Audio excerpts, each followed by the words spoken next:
which expanded on the sounds of his previous LP with the addition of electric guitars.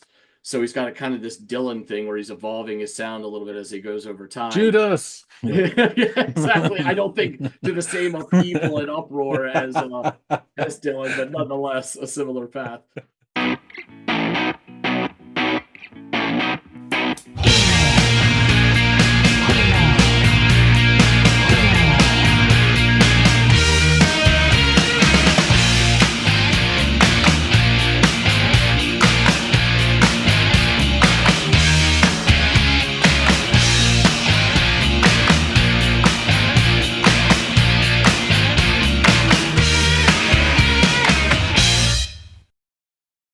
Hey, everybody out there. Welcome back to another Friday edition of the Audiophiles.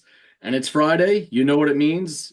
Andy and John are going to discuss a song offered up by you guys out there. And today, the track that we have in store for us was offered up by our friend Phil on the Frightened Rabbit Poke reaction and discussion that we did back in May, I think, at this point. And what he had offered up was an interesting suggestion by a band who has featured on this track another artist, and I'm familiar with both the band and the artist featured. That band is Iron and Wine, although really he's just an artist unto himself as well, as we'll get into a little later. And on the track is featured one Fiona Apple. So, John, I know you're familiar with Fiona Apple. We've had discussions about Fiona Apple with Phil in the past. We have. Yes, we have. But what is it that you know about Iron and Wine, if anything? I think I've heard a couple of tracks. I know it's a geezer, isn't it, on his own? Yeah. And it's sort of folky, country, folky, more folky than country, but that sort of thing. Everything he's done is kind of based around that, and then he kind of builds on it a little bit here and there and does some other stuff from album to album, as we'll discuss when I go over the notes. But yeah, the track by them, this sort of coupling of Iron and Wine and Fiona Apple, is a track called All in Good Time. It's a fairly recent track, and I've sought out a link for you and I've provided it. So love for you, and I'm sure Phil would too, to go off and give that a listen. And then come back and let us know what you made of this suggestion by Phil. We'll do, Capitan.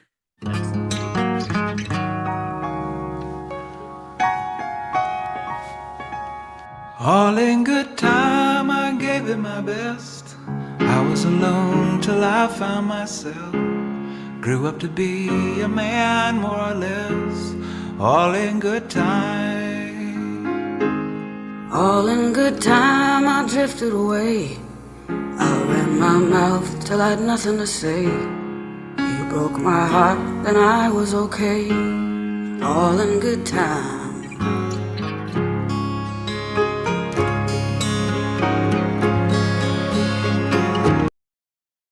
Okay, nice start. You just get a little bit of acoustic, just like he's warming up, and then it's piano for the first, I guess that's the verse. Simple, quite pretty musically, and they're repeating the sort of framing each sort of notion or vignette or whatever thoughts with all in good time. Wait to see if that gets repetitive. Really, Fiona Apple's voice sounds really interesting. It sounds a bit. Sometimes she has this quite smoky tones to her voice, which is really nice. And this sounds more like a smoker's tone, like 40 pence in a day sort of thing. It sounds quite tired, her voice as well. I mean, I'm sure that's what she knows what she's doing and what she's going for, but I guess it sounds quite sort of emotionally tired as well. So, yeah, some interesting lyrics there about grow to be a man, more or less. That's quite funny. Let's see how it goes. All in good time, I trusted my eyes. Treated my losses like clouds in the sky. Finally picked on some of my size. All in good time. All in good time, I followed my nose. Learned where to bleed when a knife comes to blows. Tried on your love, then I folded those clothes. All in good time. throw your bread to falling birds. Buried friends and wasted words. Something wants to eat us all alive.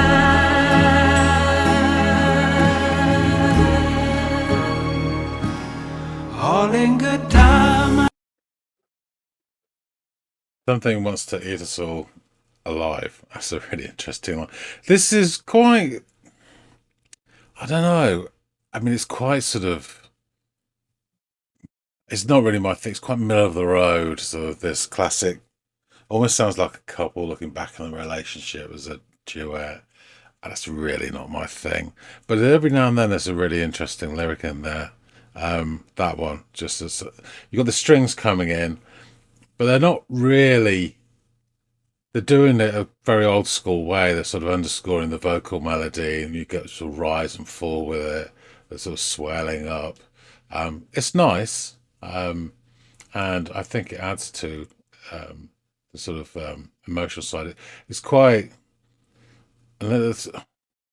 Musically, it feels quite sentimental, but there's just enough interest in the lyrics that it's not quite going down that route. Yeah. My angel came back, paid us some money, but that didn't last. We wouldn't cry, but we couldn't laugh. All in good time, all in good time. We felt like a star. We closed our eyes and we opened our arms. Ran off the road, our own stolen car. All in good time.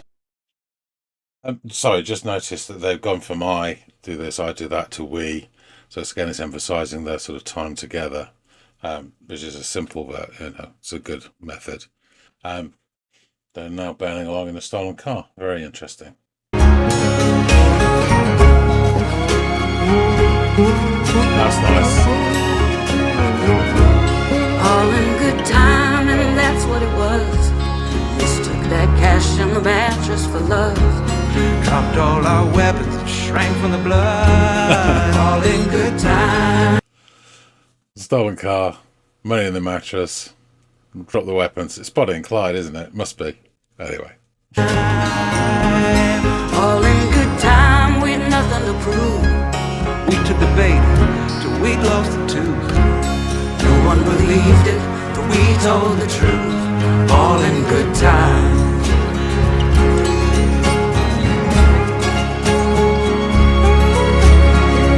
That's really wonky. That's great. All in good time, our plan went to shit. Too short. I told my future by reading your lips. You wore my ring until it didn't fit. All in good time. All in good time, we suffered enough. We met our muscle when push came to shove. Swept all that broken glass under the rug. All in good time. Dancing till we both collapse. Wishing we could hide our tracks. Drink the swell.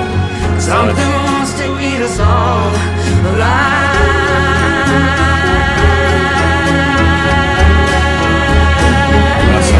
All in good time, we'll remember when. Say our goodbyes and our hellos again. Puff and we'll puff until they let us in. All in good time. All in good time, we'll land on our feet. Your mother will sigh and my soldier will sleep.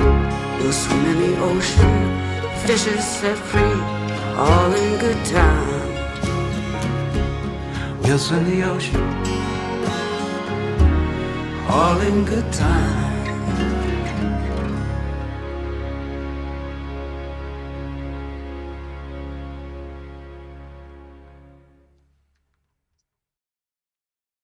To have a little dip at the seaside at the end. That's nice. Yeah.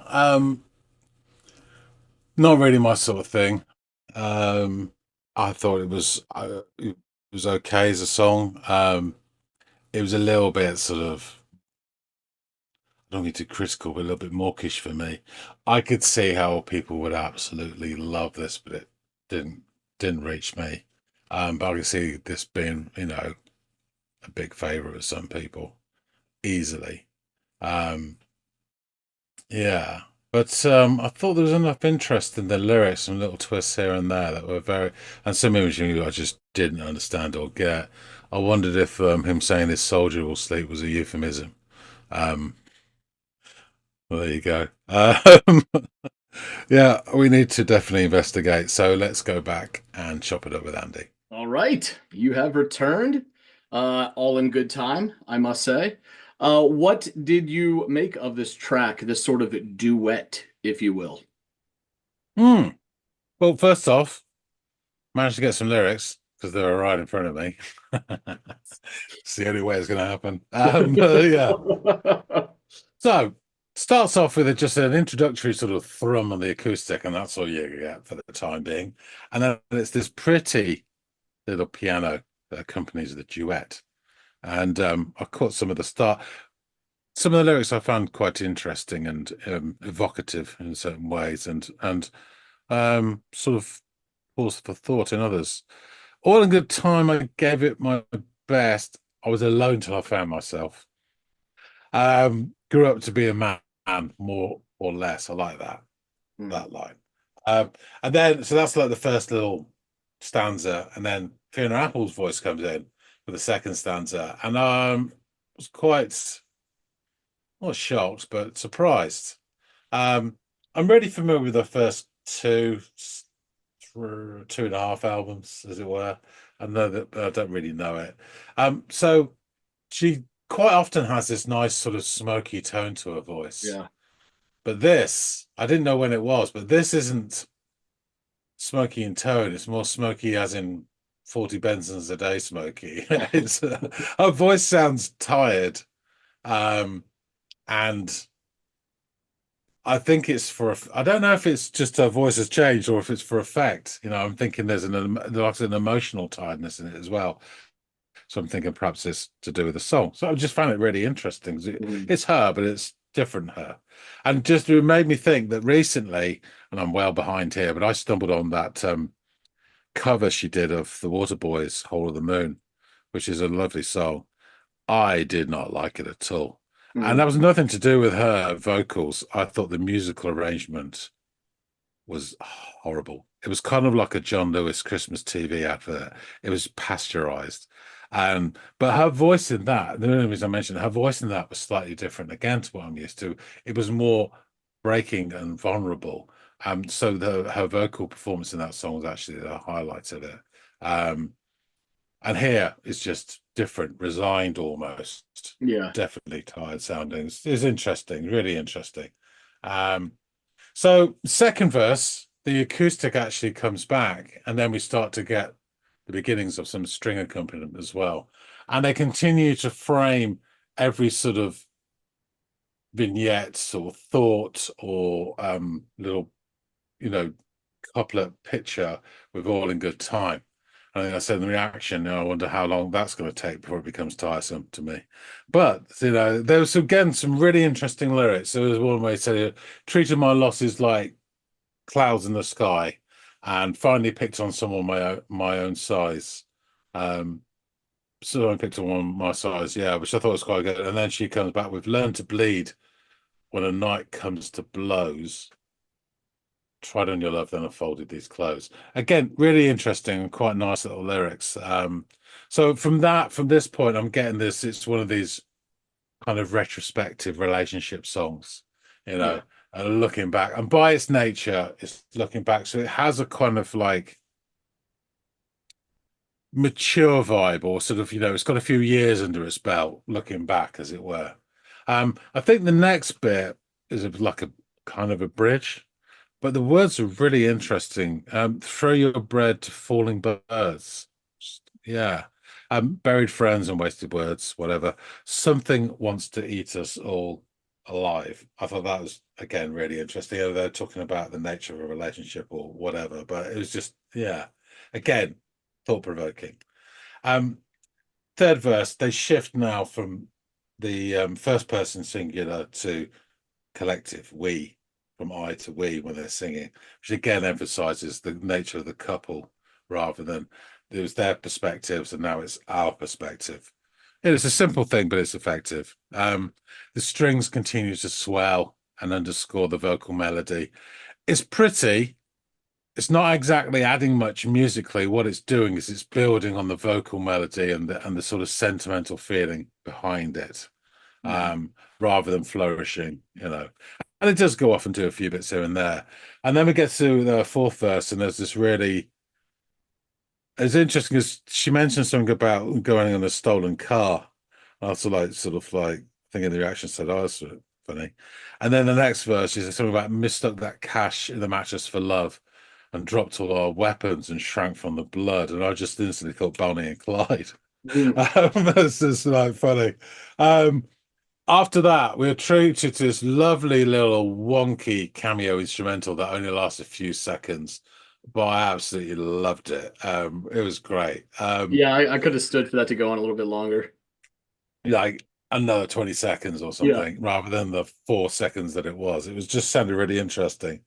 And then the next verse rumbles on, inevitable, like one of those freight trains with 128 wagons. It's just another one coming. And apparently their plans have all gone to shit. And he's got problems with his ring, which is never nice to hear.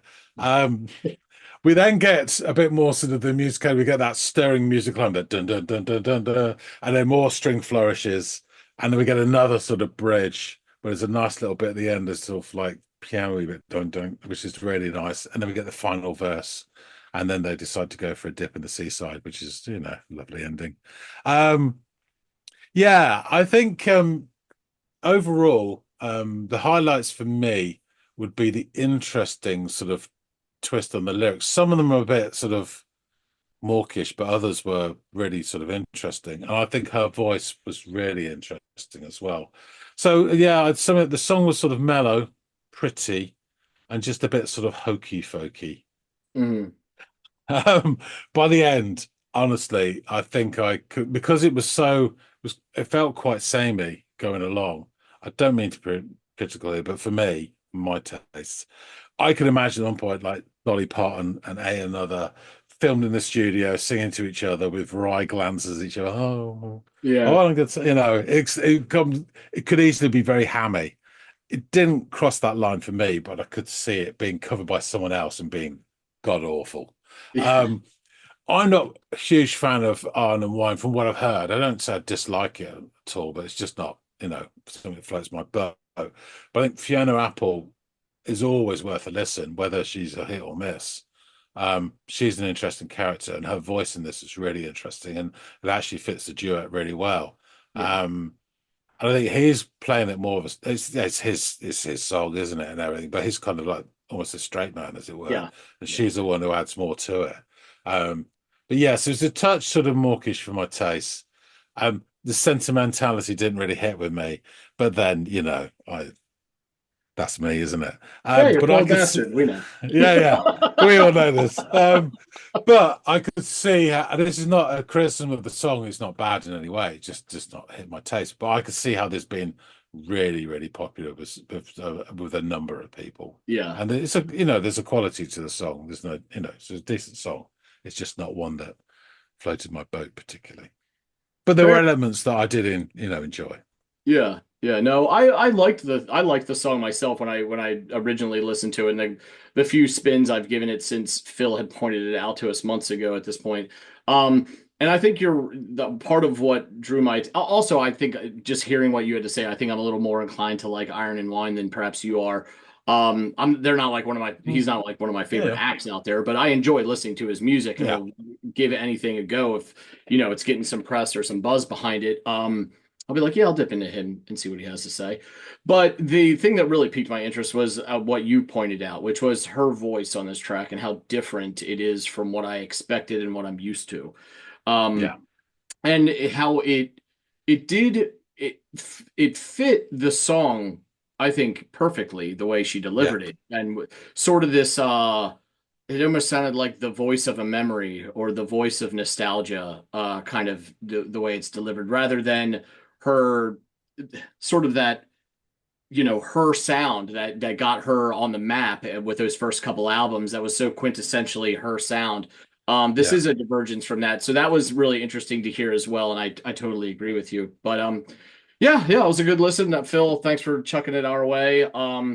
Let's dig into my notes a little bit here. So Samuel Irvin Beam, born July 26, 1974, is better known by his stage name, Iron and Wine, and he's an American singer-songwriter. He's released 6 studio albums, several EPs and singles, as well as a few download-only releases, which include a live album which was a recording of his 2005 Bonnaroo performance, which is a big festival over here down in Tennessee. I don't know if you're okay. So, and this music is like kind of perfect for the Bonnaroo setting, so it totally checks out. He occasionally tours with a full band as well as just playing onto himself. But yeah, the name Iron and Wine was taken from a dietary supplement named Beef, Iron, and Wine that he found in a general store while shooting a film, actually. So that's where the name comes from. I didn't know that until I Yeah, stumbled across this fact. really? I was convinced it was some quote from like Bukowski or something. Yeah, yeah, it's kind of that sound to it, like it's got heft behind its meaning, but no, it's pretty superfluous. So yeah, Beam was raised in Chapin, South Carolina, where his father worked in land management and his mother was a school teacher. And when he was a child, his family took regular trips to the country where his grandfather ran a farm. He attended Seven Oaks Elementary School and Chapin High School. And while home from college, he was a waiter at a place called California Dreaming Restaurant in Columbia. Beam earned a bachelor's degree in art from the Virginia Commonwealth University just down the road in Richmond, Virginia. He specialized in painting before graduating from the Florida State University Film School with a master's in fine arts. Before the release of his Iron and Wine album, Beam's main source of income was as a professor of film and cinematography at the University of Miami and Miami Oh, in cool. yeah. So interesting stuff. Cultured He, guy. yeah. It's not usually the most lucrative of No. career paths, but one that's probably very interesting. So he had been writing songs for over 7 years before a friend lent him a 4-track recorder. And he began making demos and gave one to his friend Michael Bridwell, who was the brother of Band of Horses lead singer Ben Bridwell. Michael handed it over to Mike McGonigal, editor of Yeti magazine, who chose Dead Man's Will, later released on In the Rains for inclusion on one of his magazine's compilation CDs. Beam later came to the attention of Sub Pop Records co-owner Jonathan Poneman, who contacted Beam to propose a deal. Where Sub Pop is mentioned a lot on our channel here. So Beam released his first Iron and Wine album, The Creek Drank the Cradle, on the Sub Pop label in 2002. He wrote, performed, recorded, and produced the album in his home studio. Featuring acoustic guitars, banjo, and slide guitar, the album's music has been compared to that of, and brace yourself here, John, Nick Drake, Simon and Garfunkel, Elliott Smith, Neil Young, and John Fahey. Some heavy hitters on that list. Mm. Yeah. I In was 2000, go ahead. sorry, just interestingly, I knew you were going to say Nick Drake. I just knew it. Elliott Smith's an interesting one though, because I had not listened to Elliott Smith in I don't know 5-6 years, and I listened to a couple of his albums when we went on holiday last week in the car, and I'd forgotten how good he is. Yeah, really Yeah. good. Anyway, that's another story. But yeah, interesting. Yeah. So, in 2002, Beam recorded a cover of the Postal Service's then unreleased song "Such Great Heights." I don't know if you're familiar with Postal Service. Yeah. Then okay, then there you go. So, and rather than being included on an Iron and Wine release, the track was initially included as a B-side of the original version by the Postal Service. So they liked Really? it so much they included it as a B-side for the Wow. actual release. So it was later included on the B-Sides and Rarities album Around the Well. He then followed up on his debut in 2003 with The Sea and the Rhythm, an EP containing other home recorded tracks with similar style to the songs on his debut.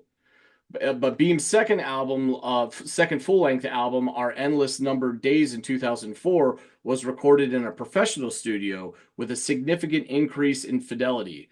Produced in Chicago by Brian Deck, the focus was still on acoustic material, but the inclusion of other band members gave rise to a slightly different sound. In February 2005, he released an EP entitled Woman King, which expanded on the sounds of his previous LP with the addition of electric guitars. So he's got a kind of this Dylan thing where he's evolving his sound a little bit as he goes over time. Judas. Yeah. Yeah, exactly. I don't think to the same upheaval and uproar as Dylan, but nonetheless a similar path. So each track features a spiritual female figure and had biblical overtones. So it's interesting that he has this idea for Woman King as an album, right, or a concept, and he features all these female figures in the tracks. So yeah, cool stuff. They So don't get an easy time in the Bible either, do they? no, no, they don't. No, they don't. You are correct. So the EP In the Rains, a collaboration with the Arizona-based band Calexico, was released in September 2005. Beam wrote all of the EP songs years earlier, but Calexico added their trademark fusion of Southwestern rock, traditional Mexican music, and jazz to the song's arrangements.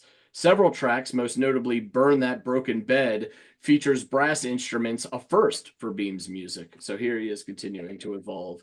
The third full-length Iron and Wine album, entitled The Shepherd's Dog, was released September 25th, 2007. This album was voted one of the 10 best of 2007 by Paste Magazine. Contributors included Joey Burns and Paul Niehaus of Calexico, as well as jazz musicians Matt Lux and Bob Berger. When asked to describe the album to The Independent, Beam remarked that it's not a political propaganda record, but it's definitely inspired by political confusion, because I was really taken aback when Bush got reelected. Fast forward to now. Beam has released most of his music on iTunes, including several exclusive EPs. The Iron and Wine iTunes exclusive EP features unreleased studio recordings, including a Stereolab cover, and 2 tracks which had previously only appeared on vinyl. The live session iTunes exclusive features Beam and his sister Sarah Beam performing a number of tracks from his album, as well as covers of New Order's Love Vigilantes. Sarah Beam has contributed backing vocals on many of Beam's studio recordings. So, Stereolab, you got a little bit of New Order peppered in there. That's some interesting stuff from a guy who's, as you described, just folk-based. But yeah, the B-Sides and Rarities album Around the Well was released in 2009. Iron and Wine also contributed the song Stolen Houses to the AIDS benefit album Dark Was the Night, produced by the Red Hot organization. I believe we've discussed that and that compilation album on previous reviews on the channel. On November 26, 2010, Iron and Wine released a special edition Record Store Day Black Friday 12-inch vinyl and CD single called Walking Far From Home for independent record stores. Kiss Each Other Clean, Iron and Wine's 4th full-length studio album, was released January 25th, 2011 on Warner Bros. Records in North America and 4AD for the rest of the world, with this album being blended his earlier styles with a stronger pop influence. Ghost on Ghost, Iron and Wine's 5th studio album, was released in 2013 on Nonasuck Records in North America and 4AD for the rest of the world. Ghost on Ghost marked a further exploration into pop sounds of Kiss Each Other Clean, while also exhibiting jazz and R&B influences, with jazz drummer Brian Blade contributing to the album. Iron and Wine released 2 albums in 2015. Archive Series Volume 1, released in February, featured unreleased songs and recordings during the same period as The Creek Drank the Cradle, that first album. And a cover album was also released called Sing Into My Mouth, recorded with the band of Horses singer Ben Bridwell, who I mentioned earlier, and that was released in July. Love Letter for Fire, an album of duets with American singer-songwriter Jessica Hoop, was released in 2016 on Sub Pop, produced, recorded, and mixed by Tucker Martine. The album also features contribution from Wilco's Glenn Koch, Rob Berger, Ivan Kang, Sebastian Steinberg, and Edward Rankin Parker. In August of 2017, Iron and Wine's 6th studio album Beast Epic was released. The record saw Beam strip back the production and array of instruments from previous records to return to a more simple melodic song structures. And on March 21st, 2019, Calexico and Iron Wine announced Years to Burn, their first collaboration album. It was released on June 14th, 2019. Live at Third Man Records was released in 2019 after being recorded in 2017. And in 2024, Iron and Wine released their seventh studio album, Light Verse, and a cover of the American Football's Never Meant. This track that we listened to today features on that latest album, Light Verse. When asked about Fiona Apple's contribution on the track, Beam would say the following: "Her voice is a miracle that sounds like both a sacrifice and a weapon at the same time." It's an interesting way to describe a voice, and I actually kind of dig it. Tom Brahan of Stereo Gum reviewed this track and wrote the following: Beam recorded the album with a few regular Fiona Apple collaborators, including guitarist David Garza and bassist Sebastian Steinberg. So maybe it's not that surprising that Apple would appear on the record as well. He would go on to add, "All in Good Time is a Sam Beam joint. Fiona Apple didn't have a hand in writing or producing the track, but it's a full-on duet, with Beam and Apple singing about learning to be okay on their own and maybe finding their way to one another. It's a lot mellower than stuff that Apple has recorded on her own in recent years, and it's quite pretty." In her review of the album for The Signal, Jasmine Lee writes the following of the song: on the third track, All in Good Time, the inclusion of American singer-songwriter Fiona Apple adds depth to the romantic, nostalgic story of a separated couple. The blend of acoustic guitar, piano, and strings contributes to the song's timeless, rustic Americana sound, evoking a feeling of nostalgia. The alternating verses between the two singers highlight the journey of the lovers as they progress from hurting each other to finding healing and maturity. And I think that's an excellent way of sum up what we suppose these lyrics were about. Perhaps that's some confirmation. But speaking of those lyrics, let's dig into them. All in good time, I gave it my best. I was alone till I found myself. Grew up to be a man, more or less. All in good time. All in good time, I drifted away. I ran my mouth till I had nothing to say. You broke my heart, then I was okay. All in good time. All in good time, I trusted my eyes, treated my losses like clouds in the sky.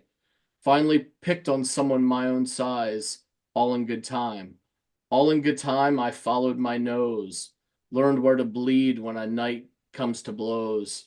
Tried on your love, then I folded those clothes. All in good time. Throw your bread to falling birds, buried friends and wasted words. Something wants to eat us all alive. All in good time, my angel came back, made us some money, but that didn't last. We couldn't cry, but we couldn't laugh. All in good time. All in good time, we fell like a star. We closed our eyes and we opened our arms. Ran off the road in our own stolen car. All in good time. All in good time, and that's what it was. Mistook that cash in the mattress for love. Dropped all of our weapons and shrank from the blood. All in good time. All in good time, we had nothing to prove. We took the bait till we lost the tooth. No one believed it, but we told the truth. All in good time. All in good time, our plan went to shit. I told my future by reading your lips. You wore my ring until it didn't fit. All in good time. All in good time, we suffered enough. We met our muscle when push came to shove. Swept all that broken glass under the rug. All in good time. Dancing till we both collapse, wishing we could hide our tracks. Something wants to eat us all alive. All in good time, we'll remember when, say our goodbyes and our hellos again. Huff and we'll puff until they let us in. All in good time. All in good time, we'll land on our feet. Your mother will sigh and my soldier will sleep. We'll swim in the ocean, fishes set free. All in good time. We'll swim the ocean. All in good time. So there you are, sir. It just reminded me of a couple of things from the reaction. I did say I wondered if my soldier would sleep as a euphemism, you know. He's a bit For past what, it John? now. Do not worry. My soldier is asleep. You are safe. Oh, well, I think I speak on behalf of Phil when I say thanks for giving this a listen, John. Appreciate you giving this a go and letting us know your thoughts on it. And Phil, thank you so much for offering it up. Mm, I think it's safe to say that we enjoyed this probably maybe to different degrees, the two of us, but it was both, yes. both favorable opinion of the track. Always willing to give something by Fiona Apple a listen, and Iron Wine for that matter too.